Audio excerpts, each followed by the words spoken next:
ABC Mass is like a little one-on-one teacher. It has helped her so much.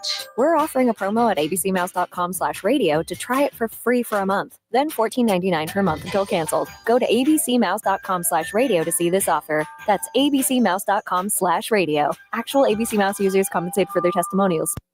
Hey, Cudahy to all my friends and relatives in four directions. This is Robert Pilot of Native Roots Radio presents I'm Awake. I'm here to ask you for your support. Finding honest Native-centered news is not easy, but with your support, we're able to provide accurate information about Standing Rock, Line 3, treaty violations, and COVID-19 in our Native communities. Please visit Native Roots Radio Network on Patreon and donate if you can. That's Native Roots Radio Network on Patreon. Pinigigi, and thank you for your support. The city of Minneapolis is now on Native Roots Radio with Minneapolis AIR. AIR stands for American Indian Relations. Guest host Christine McDonald talks to people about important things affecting the city's Native communities. Minneapolis AIR dives into topics like public safety, public health, elections, and so much more. Tune in to Minneapolis AIR on Native Roots Radio from 5 to 6 p.m. on the second Wednesday of every month, right here on AM 950. Four Sisters Farmers Market is more than a place to shop for delicious organic food. It's a celebration of Indigenous culture, food sovereignty, and community. Now in its 11th season, the market offers healthy, affordable, culturally appropriate local foods every Thursday from 11 to 3. Located on the American Indian Cultural Corridor off Franklin Avenue, Four Sisters Farmers Market is a project of NAGD. Every Thursday now through October, discover more about Four Sisters Farmers Market by visiting nagd.org.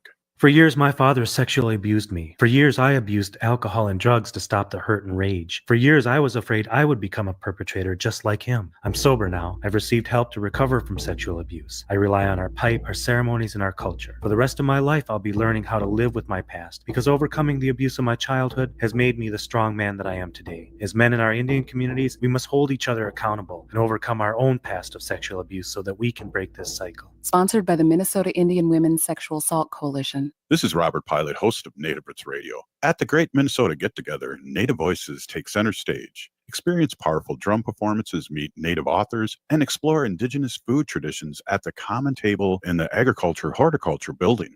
It's all part of the 12 days of family fun with thousands of food, shows, exhibits, and more. Plan ahead and save. Tickets are just $17 through August 20th at mnstatefair.org. That's the Minnesota State Fair, August 21st through September 1st. See you there. With a look at your AM 950 weather, I'm Patrick Lilia. Tonight, partly cloudy and smoky with a low of 64. Then Tuesday, sunshine with a high of 83.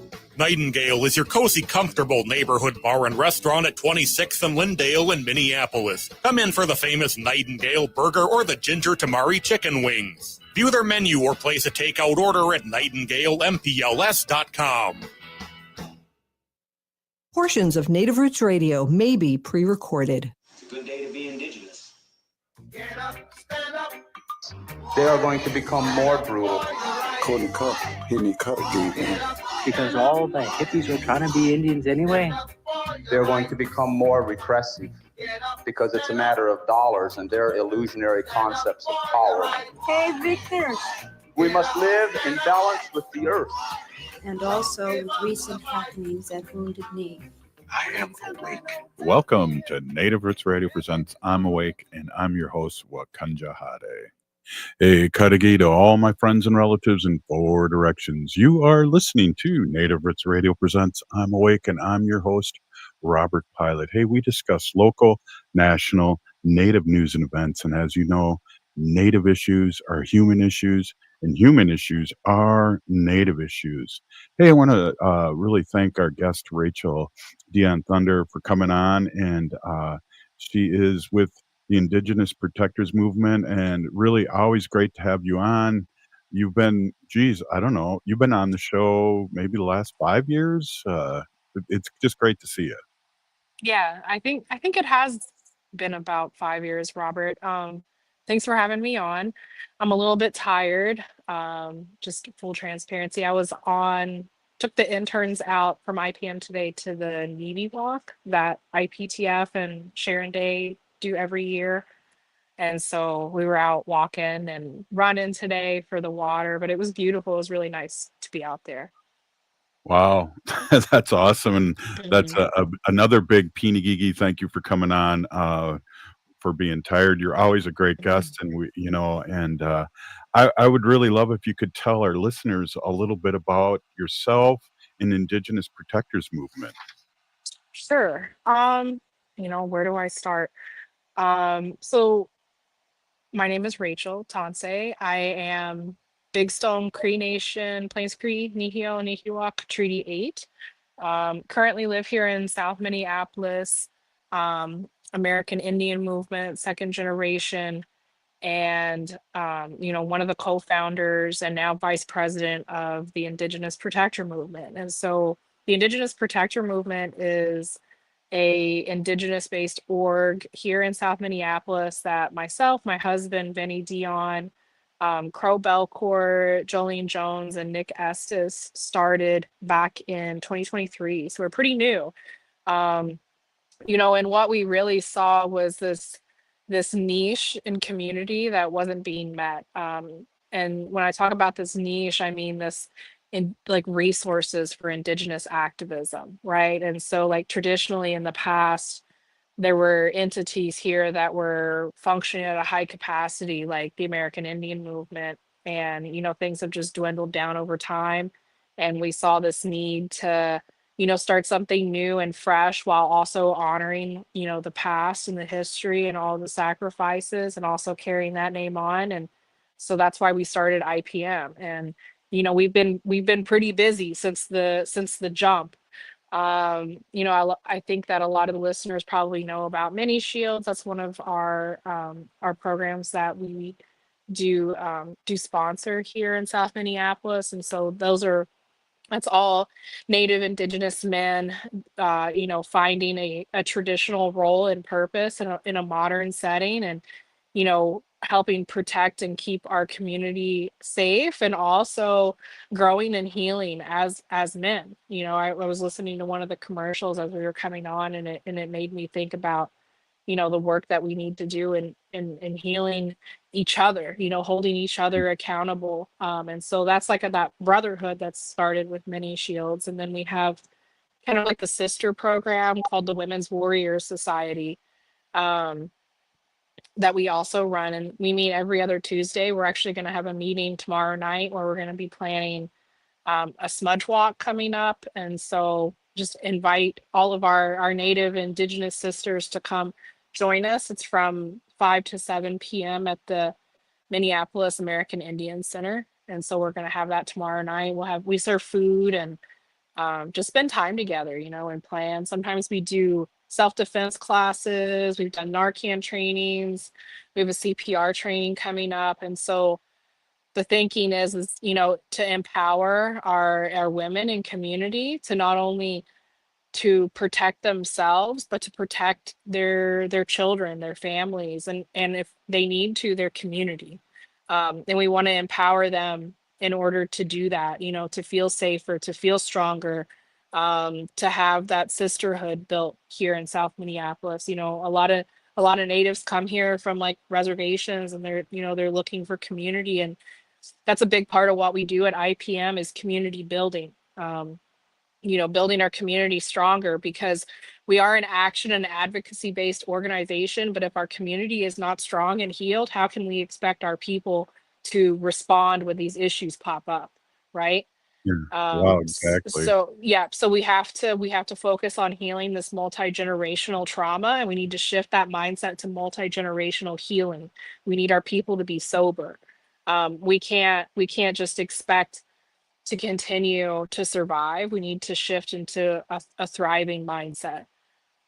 It's amazing, what you mentioned too. I heard through, Minneapolis Public Schools that there's over 150 different, tribes, recognized here in Minneapolis specifically, and also Mhm. 75,000, Native Americans in the Twin City area, making it the biggest urban, Native community in the country. Mhm. uh, People looking for what you say, and finding it in, with Indigenous Protectors Movement and also other groups. I see what you're doing, and people see what you're doing, and I love to be able to be on with you and amplify your great work, even if you are a little tired. Oh, wow. That's why I still came on, because we gotta be able to. We can't just do the work. We have to also share what we're doing, right? Like as Native people, we're taught to be humble, right? Like Mhm.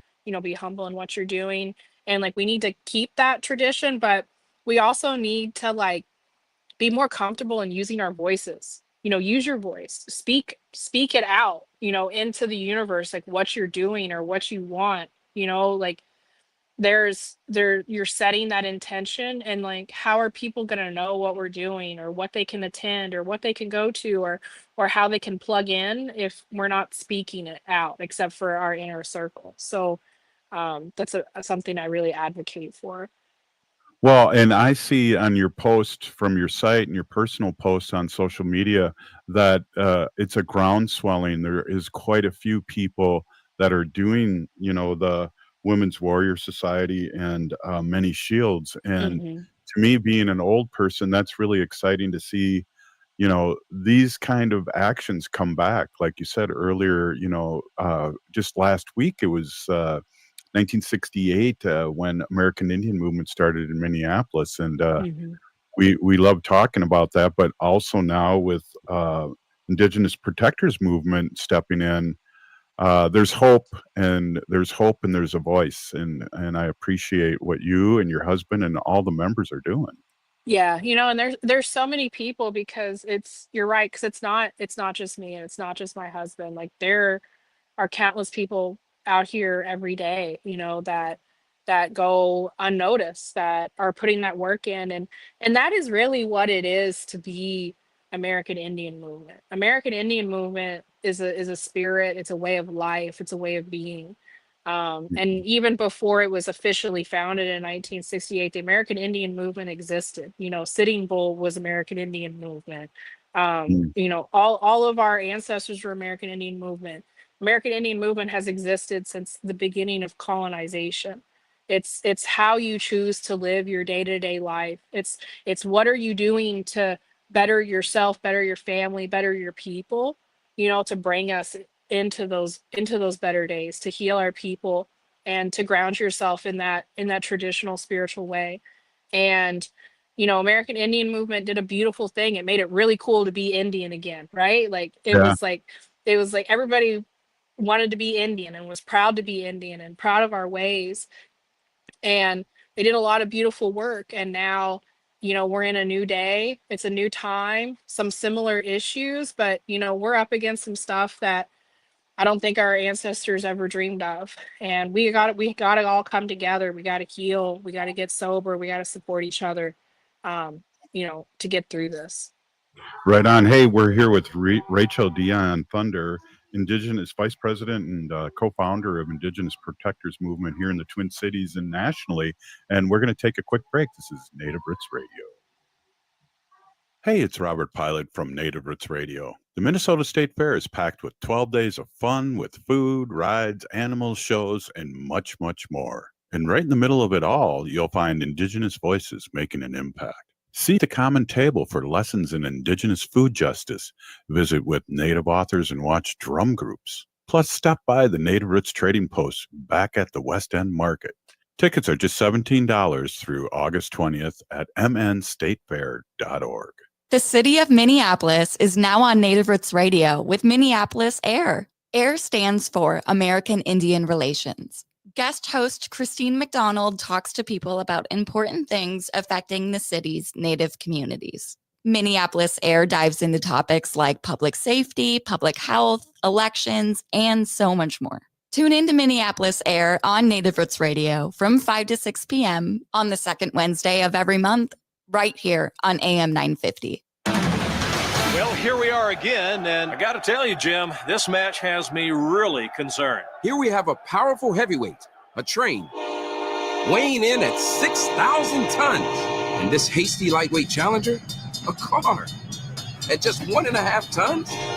This does not bode well for the car, or the people in it. It's no contest. Every day, people are injured or killed trying to beat a train at rail crossings. See tracks, think train. Four Sisters Farmers Market is more than a place to shop for delicious organic food. It's a celebration of Indigenous culture, food sovereignty, and community.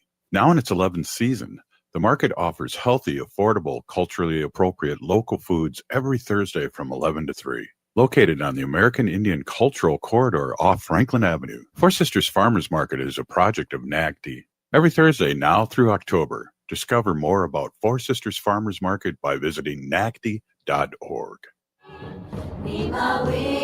Oh, this is Dallas Goldtooth, and you're listening to the Native Roots Radio.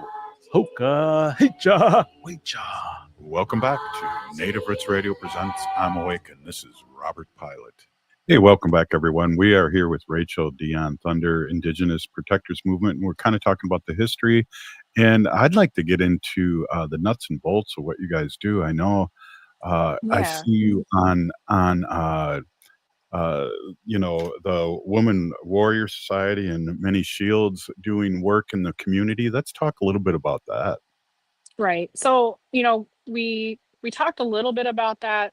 So at IPM, and I really want to say that here in Minneapolis, this is a very unique setting, right? This is like a blessing with how many Native and Indigenous organizations and businesses there are here.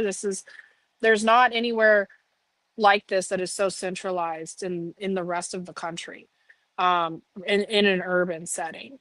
And so as IPM, a big part of what we do is the community building, right? Like is creating those traditional, or recreating those traditional roles and purposes for our people, because a lot of our people have lost their purpose. They don't know what their role is. They don't know how to fit into this modern world that we're being forced to live now. And so how do we create those traditional roles and purposes, but through a modern lens, right? So that's like with Many Shields, is creating like that warrior society, like for our men to be a part of, right? That is a big part of what we do, is community building. And then, of course, like we do focus on advocacy and Indigenous issues. And there's so many right now. There's everything that is happening with ICE and the deportation, and the backlash of like what happens to you if you stand up and you protest against it. And then there's the issues of our unhoused, our relatives that are currently without housing, without resources, our relatives that are in active addiction. How do we heal that? We're losing an entire generation to overdoses and fentanyl. How do we stop that?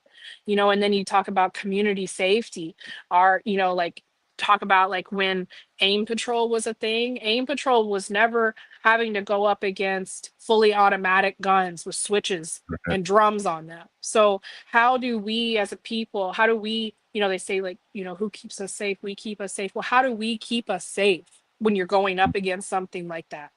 How do we as a community go up against something like that? How do we stop these drug dealers from coming into community? And so, when you hear advocacy, or you hear protesting, or you hear rallying, like, yes, there's like these obvious issues of like current administration and ICE, but there's also these issues that are so complex. It's like, how do we as a community, as a people, stand together and stop it? And that takes a lot of effort. It takes a lot of strategy. It takes a lot of tough conversations. It takes a lot of healing, Robert. I think that this is a trend I've noticed, like in the activism community, is a lot of activists will point fingers at other activists and say, well, what are you doing about this, and what are you doing about that? And we need to remove that mindset, because not everybody can do something about every single thing. We need to be very strategic. We need to say, well, this person is gifted in speaking, so they're going to be the spokesperson. This person is gifted in writing, in grant writing, and so they're going to write our grants, so we make sure we have resources to do these programs.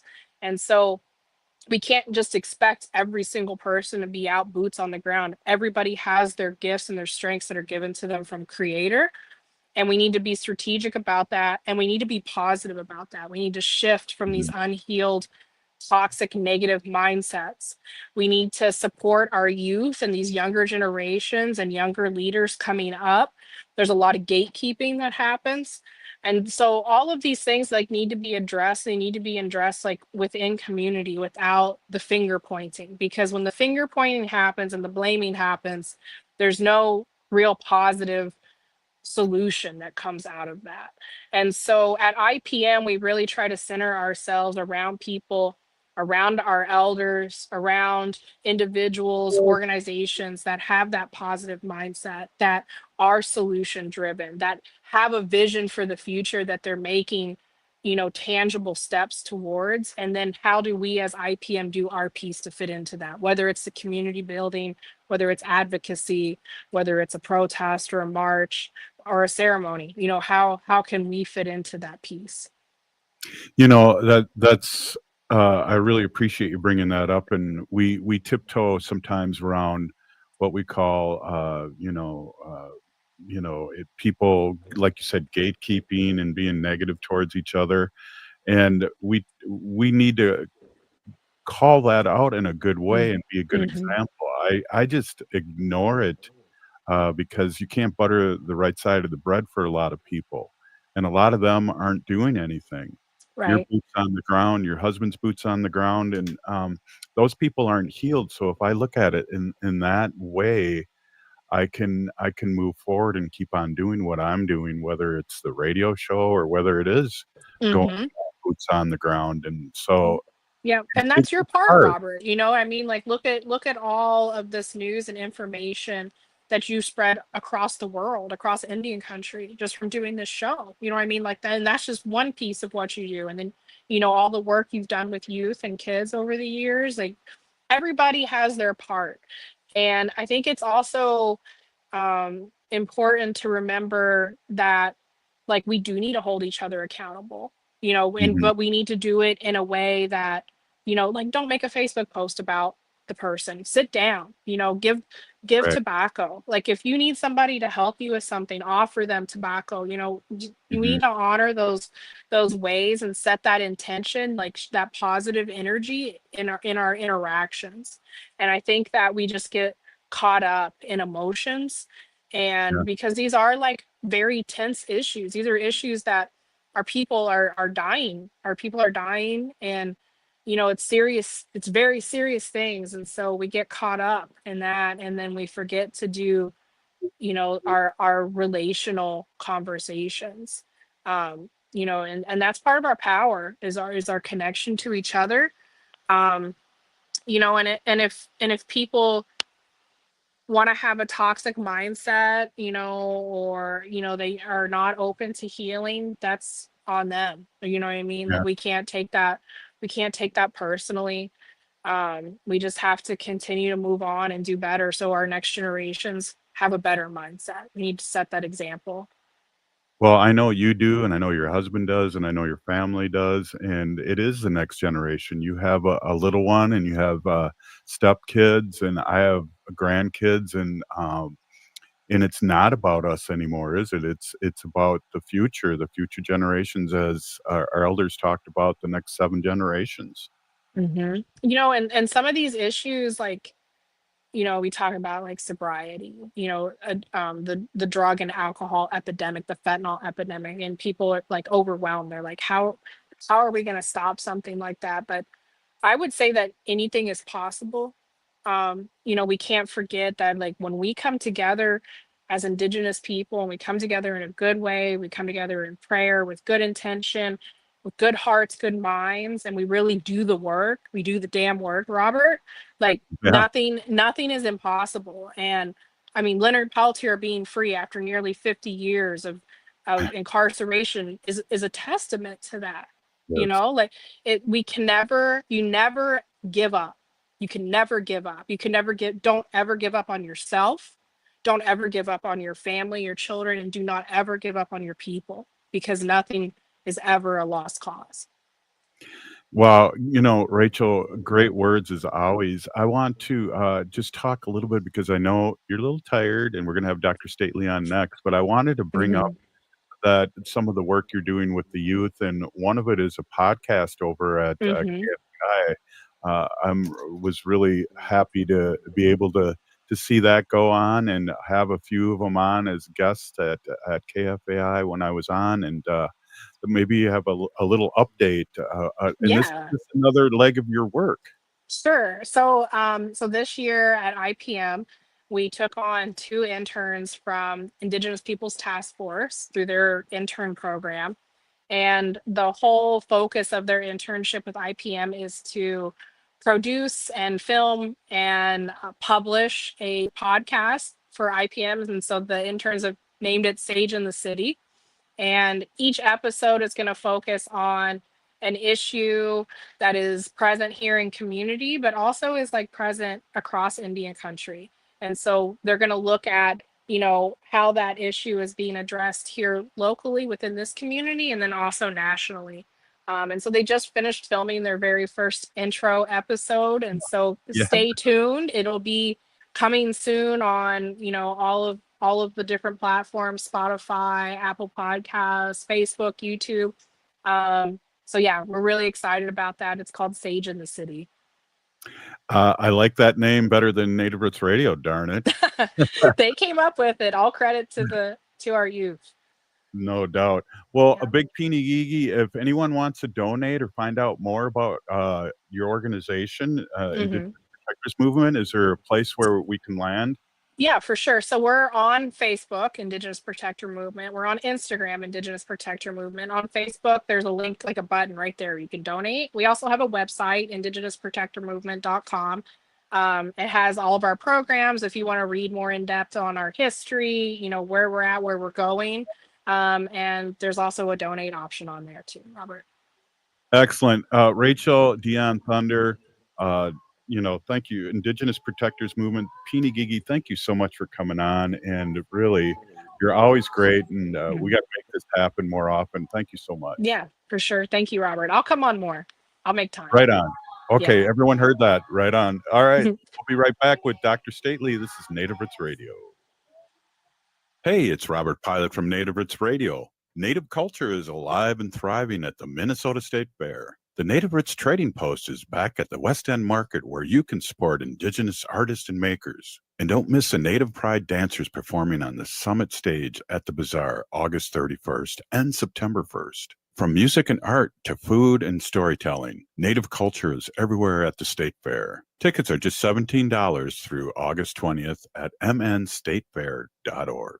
End-of-life decisions are not easy to make. Hi, I'm Mary T. of Mary T. Hospice Care. It's important to make sure that this difficult time is meaningful and comforting to you and your loved ones. Our hospice team provides an individualized program of physical, emotional, spiritual, and practical care so your loved one is comfortable and not in pain. At Mary T. Hospice, we understand that choosing the right hospice care provider can be overwhelming, but we're here to assist you. Learn more today at marytinc.com. Turn to Auto Technical with your vehicle donation. We have families waiting for a car. Over 85% of unemployed are successful in finding and keeping a job if they have dependable transportation. A car plus a job equals a life changed. 612-919-5526. We have families waiting for a car.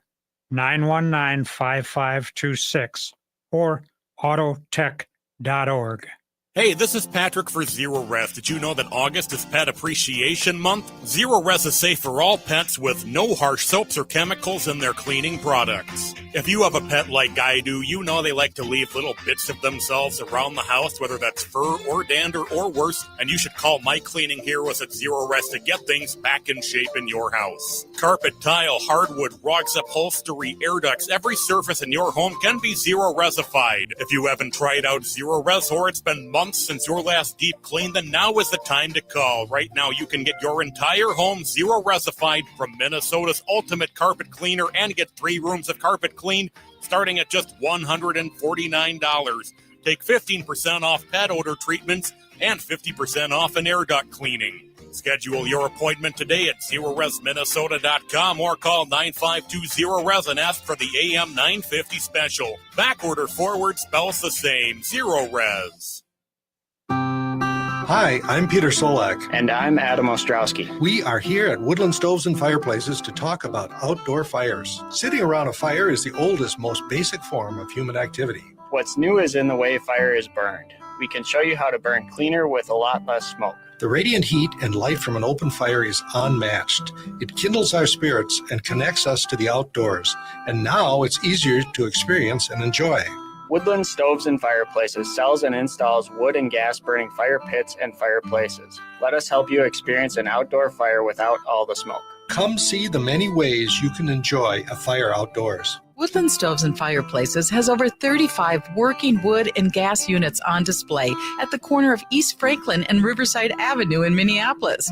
More information at woodlandstoves.com. Find the fire that works for you. Woodland Stoves and Fireplaces, out of the ordinary products and services since 1977. With a look at your AM 950 weather, I'm Patrick Lillia. Tonight, partly cloudy and smoky with a low of 64. Then Tuesday, sunshine with a high of 83. Nightingale is your cozy, comfortable neighborhood bar and restaurant at 26th and Lyndale in Minneapolis. Come in for the famous Nightingale burger or the ginger tamari chicken wings. View their menu or place a takeout order at nightingalempls.com. ATNF AM 950, St. Louis Park, Minneapolis, St. Paul. Anine, I'm Lieutenant Governor Peggy Flanagan, and you are listening to Native Roots Radio. Welcome back to Native Roots Radio presents I'm Awake, and this is Robert Pilot. Hey, welcome back, everyone. Hey, we are here with our friend, Dr. Stately. Dr. Stately is, and I wrote this down so I get it right, CEO of Native American Community Clinic. Welcome, Dr. Stately. Hey, always great to see you. Thank you so much for spending time with us. Oh, thank you. Thank you for not confusing me with Robert Pilot. I mean, Robert, the other Robert. Robert Blake. No, wait. No, the other Robert. Wait, Lilligren. Oh, yeah. Lilligren, yeah. Yeah. Right. Yeah. Well, believe you me, it worked both ways. And when we were doing started doing 5 days a week, it was touch and go there for me there on Clinic and Development Institute. Yeah. Hey, Dr. Stately, I just got to mention this. We just had Rachel Dionne-Thunder on Indigenous Protectors Movement. And my goodness, the future looks bright when we talk to leaders like that. Yeah, no, it's really wonderful. You know, what it makes me so. I spent my morning doing a bunch of other things, but I also spent most of my day in a meeting with several folks from several different organizations across the Twin Cities here, but specifically a couple of them that, like us, work in the cultural corridor here, and you know, we're part of this group called the Birthing Justice Collaborative, right, or collective, and we are working specifically on the initiative to create the American Indian Birthing Center in the Twin Cities. Wow.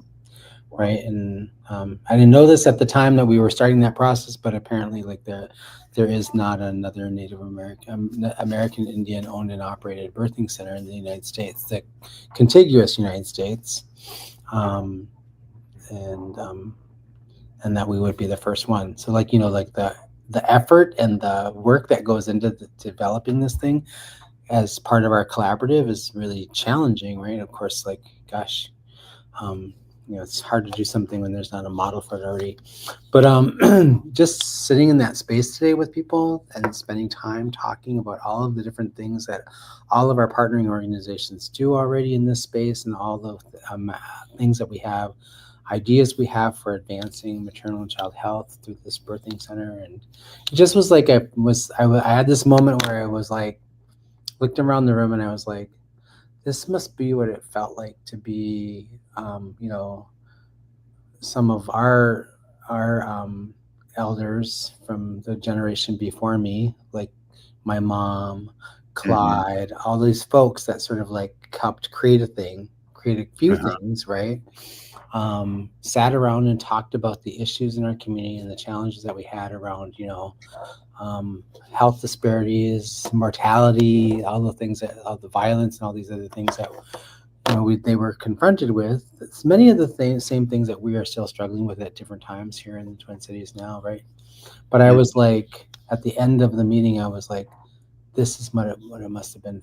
It felt like where we were like spending time ideating and talking about all of the things that we had and talking about the answers we already had in our own community.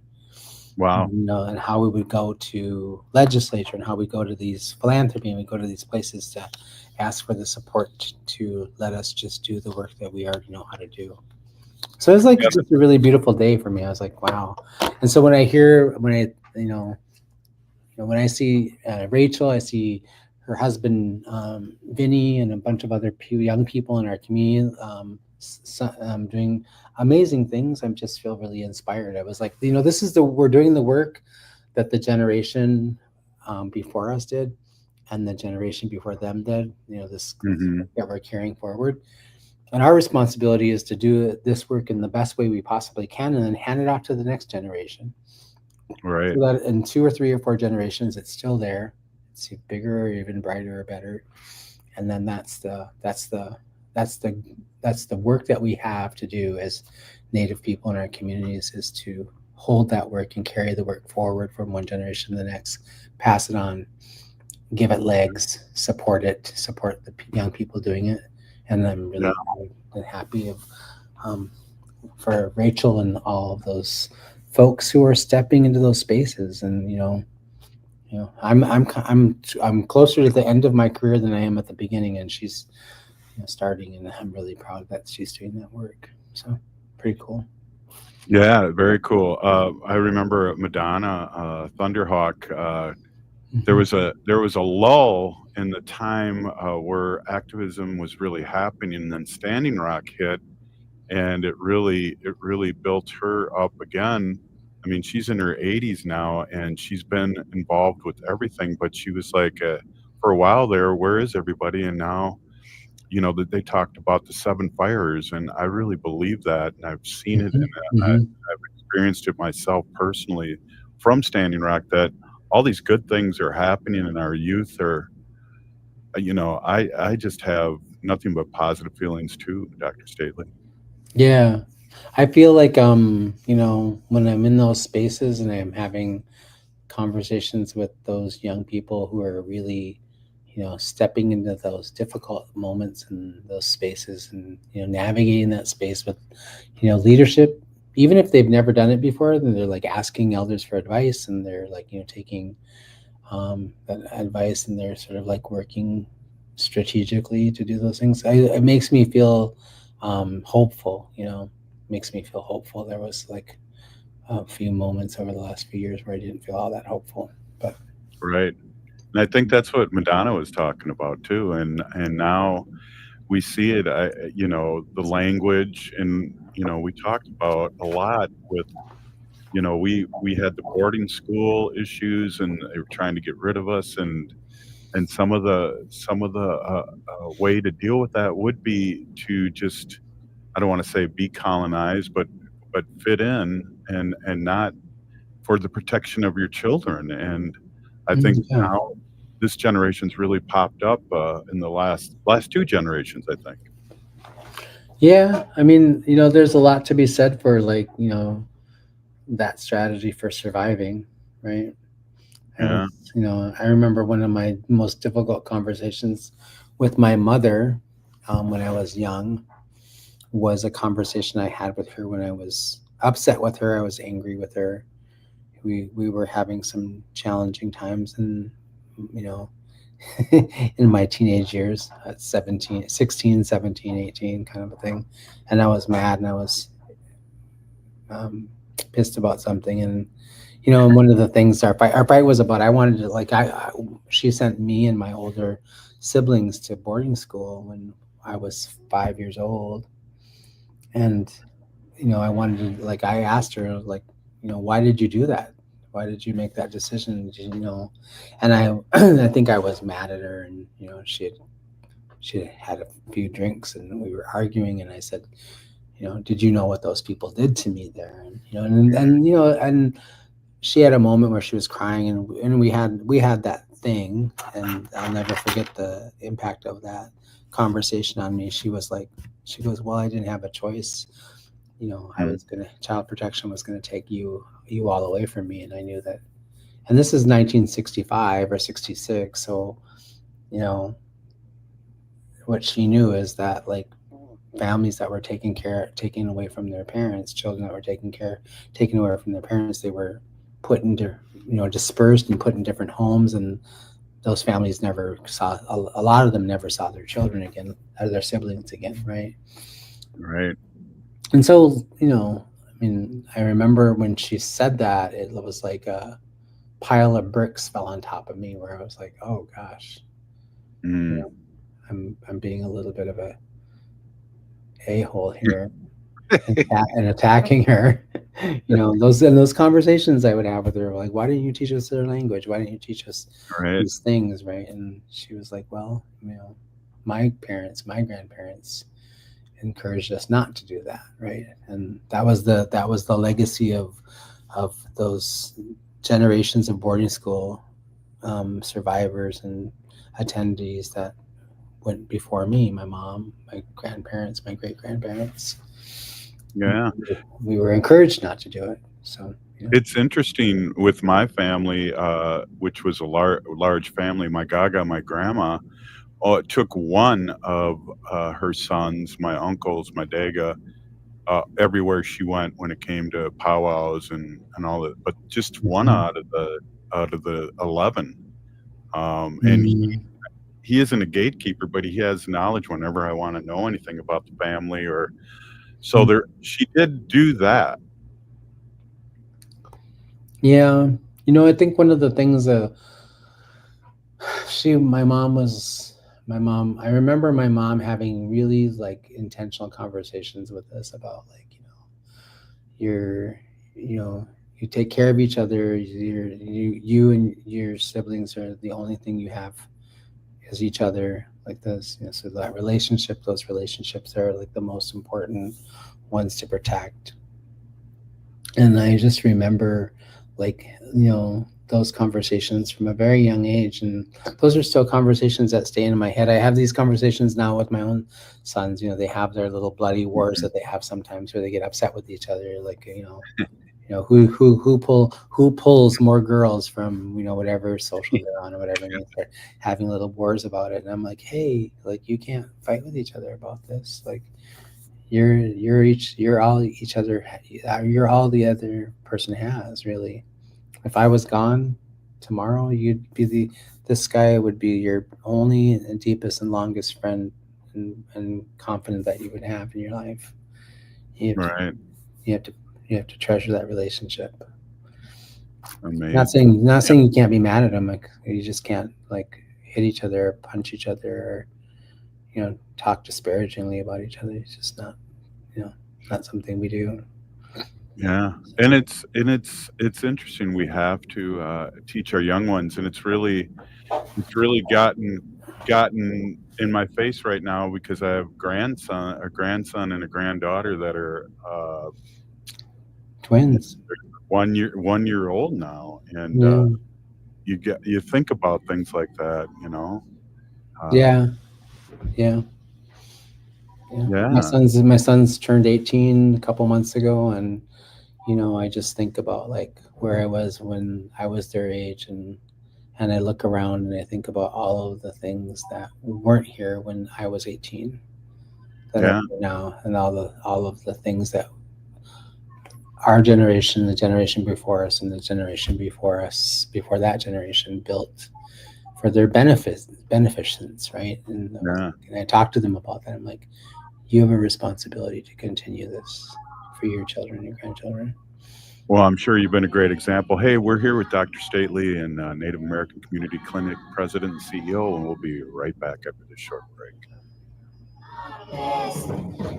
The city of Minneapolis is now on Native Roots Radio with Minneapolis AIR. AIR stands for American Indian Relations. Guest host Christine McDonald talks to people about important things affecting the city's Native communities. Minneapolis AIR dives into topics like public safety, public health, elections, and so much more. Tune in to Minneapolis Air on Native Roots Radio from 5 to 6 p.m. on the second Wednesday of every month, right here on AM 950. Hey, this is Robert Pilot. The Minnesota State Fair is more than food on a stick. It's a chance to celebrate Native culture and voices. On August 25th, hear the Red Lake Singers and Emizaska Drum Group during Mental Health Awareness at Dan Patch Park. On August 27th, meet Native authors like Roxanne B2B Nokwe Gold and Stacy Lola Drouillard, and visit the Common Table and learn how Indigenous foodways are shaping Minnesota's future. Get your State Fair tickets now at mnstatefair.org.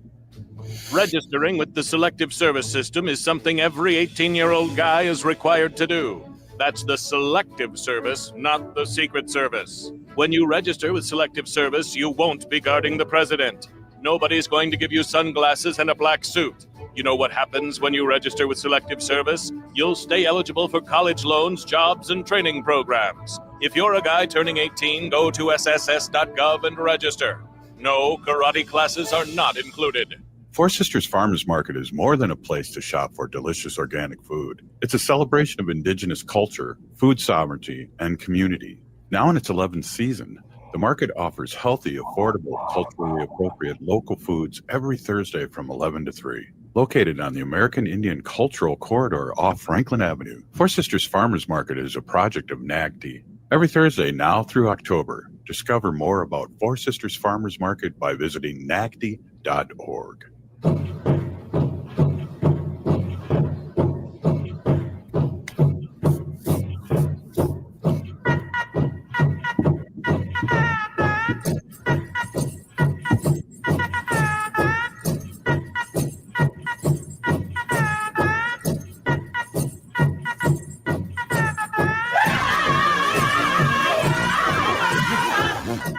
Welcome back to Native Roots Radio Presents I'm Awake, and this is Robert Pilot. Hey, in this portion of the show, we like to bring awareness to our Minnesota and Wisconsin wolf population to say no to the wolves. Oh! No to the wolf hunt, I meant to say. Oh, we would say yes to the wolf. Yeah, I was going to say, you don't say no to the wolves. Granny said no to the wolves. Look what happened to her. Oh, gee. Wow. Yeah. That's heavy. That was heavy. Yeah, we're here with Dr. Stately, CEO of Native American Community Clinic here in Minneapolis in the Twin Cities, and we always have a interesting conversation. And I think with the first guest, it kind of started out because we really talked about lateral oppression and also people working for the good of the community and keeping an eye on the prize, basically, and that sometimes is hard to do. Yeah, it sure is. Well, there's a lot to be distracted by out there. There's a lot going on in the world, and there's a lot even going on in our community that can distract you. I'm not gonna lie. I like to watch I like to watch a good, funny or spicy TikTok or Instagram reel. I can enjoy that, but I try not to do it for hours on end. And in fact, I'm really, really bad at social media. People are always like, "I left you a message on TikTok," or "I left you a message on Instagram or Facebook like a month ago, and you still haven't responded." I was like, "Well, yeah, I'm busy." So anyway, the people who really need to talk to me have my phone number. Right. And then you have the choice to respond or not. Yeah. But I was like, just thinking, like, there's that we live in a world where like that certainly is a big, huge thing, right? It's like, all the things that we can be distracted by, and it does pull our attention away from the things that matter a lot. But which is why we have elders, right? Which why we have elders like you. A baby elder? A baby elder. I don't know. You're not really a baby elder anymore. Are you going to be 64 soon? 65. And well, no, May. Yeah. I already am 64. Yeah. Yeah. Okay. So you're going to be 65 soon, right? And I'm behind. I'm hot on your heels, a couple years behind you. But I'm too, which is funny. Huh? I say you're sober too, just a few years behind me too, which is Yeah. It's kind of strange, I guess. Did you get sober at 23 like I did? yes, I did. Yes, I Yeah, I did. got sober at 23. And so I was telling somebody the other day, like how like I'm like, yeah, well, I'm in my 60s. They're like, you don't look 60. I was like, well, you're used to looking at people who are, ridden hard and put away wet. Yeah. I haven't done that in a really long time, so I can kind of pass. But I think that's the thing is like I've been deep in this space because I'm going to give a talk tomorrow at this at an NIEA gathering, National Indian Education Association gathering. I've been asked to talk about my experience about growing up in Minneapolis.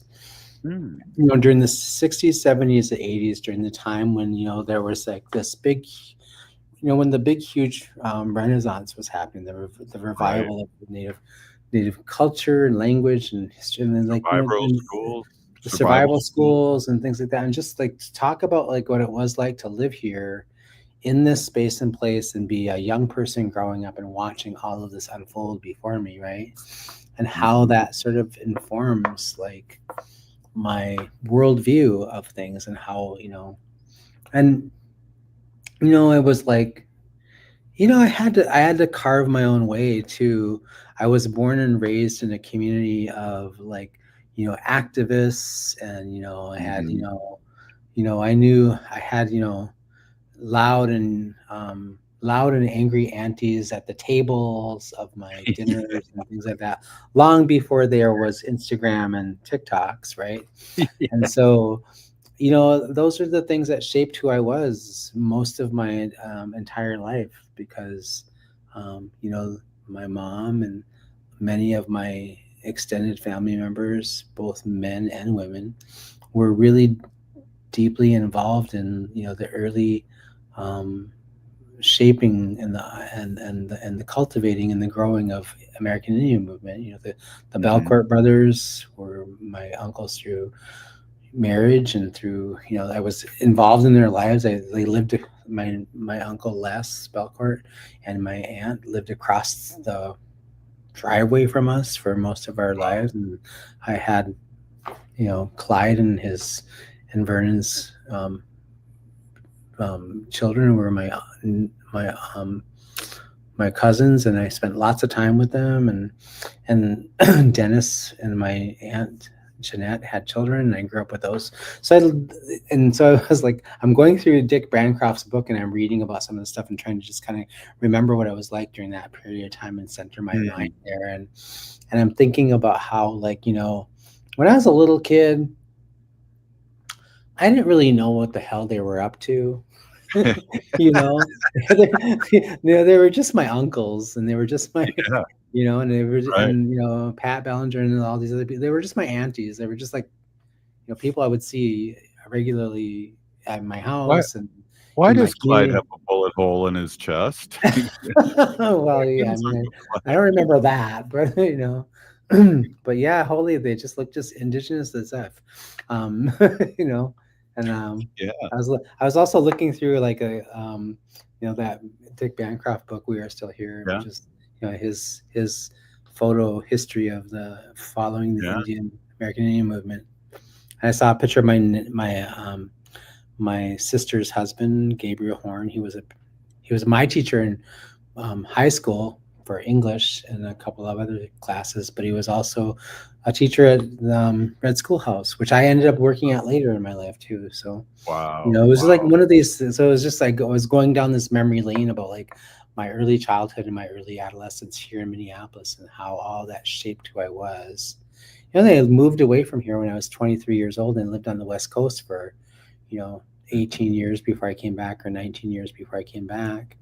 I come back and the place is a lot different, but it's also same in the sense that, like, we have all these things that are going on in our community. We have like this huge plethora of organizations and people and movements happening within our community that have sprung forth of like from that primordial ooze that our ancestors in a generation or two have given right here in Minneapolis. It's like this is a place of innovation and indigenous resistance, and like that's baked into my blood. That's like baked into my DNA, and so it's just a really wonderful place to be. I'm really proud that I'm really happy I came home and I'm raising my kids here in this space because I want them to understand how important it is to continue that work long into the future.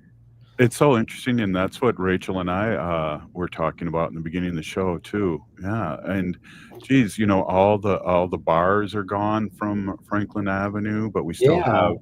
I mean, Who would have thought that would have ever happened, right? It's like, you know, I went to every one of those bars actually with a fake ID, I might add. By the way, I think I got beat up in one of those bars. Oh but God, that's a whole different story. But I was kind of mouthy. I know it's hard to believe. Hey, we only got 30 seconds left. Dr. Stately, a big peeny gigi. Thank you so much for coming on. And you know, as always, it's always a pleasure here at Native Roots Radio, and people look forward to hearing from you. So thank you so much. You take care. Kigo up and have a great evening. Right on. Hey, this is Native Roots Radio. If you're listening to the show, you are part of the resistance. We're still here. We are the 7th generation.